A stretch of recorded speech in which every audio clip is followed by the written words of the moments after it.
Mesdames et messieurs, bonjour et bienvenue à votre minute d'information. Cameroun, Samuel Ekleda, reçu par l'ambassadeur de l'UE pour discuter de la situation nationale. L'ambassadeur de l'Union européenne au Cameroun s'est entretenu avec l'archevêque de Douala pour échanger sur la situation politique, économique et sociale du pays. Avant cette réunion, l'ambassadeur avait également rencontré plusieurs acteurs de la société civile afin de mieux appréhender la situation post-électorale au Cameroun.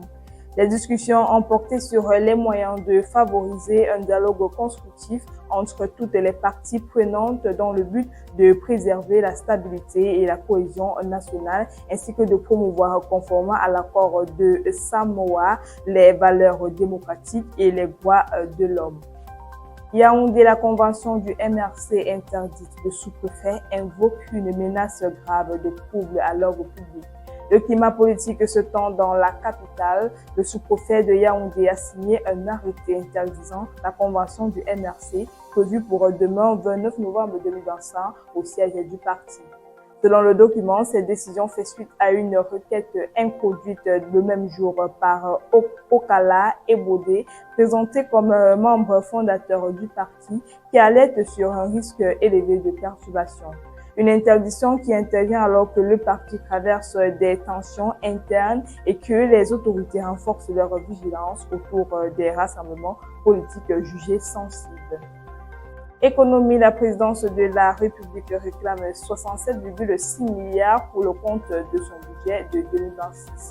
À la suite de l'adoption de la loi des finances pour le compte de l'exercice 2026, le ministre des Finances a publié des données qui indiquent que le budget alloué à la présidence de la République s'élèverait à 67,6 milliards de francs CFA pour l'exercice 2026. Cette valeur financière marque une progression par rapport à l'année 2025, durant laquelle la présidentielle avait bénéficié d'un budget de plus de 5 milliards de francs CFA. D'après plusieurs observateurs de la scène économique, ce budget colossal alloué aux dépenses mensuelles du palais de l'unité constitue un facteur de l'endettement du pays. Nécrologie, la presse camerounaise pleure l'une de ses plus belles voix. La famille médiatique camerounaise est en deuil avec le décès de la journaliste Amina Habiba, professionnelle reconnue de la CATV News, partie hier jeudi après une longue maladie. Passionnée de culture, figure appréciée du monde du cinéma, Amina Habiba s'était imposée par son sérieux, son élégance journalistique et son engagement pour la valorisation des arts au Cameroun.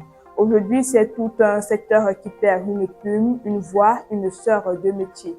Nous adressons nos sincères condoléances à la famille, à ses collègues et à tous ceux qui ont admiré son travail. Encore une journée douloureuse pour la presse nationale.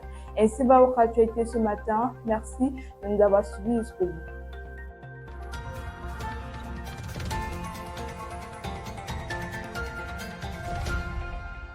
Campus TV, nous sommes ensemble.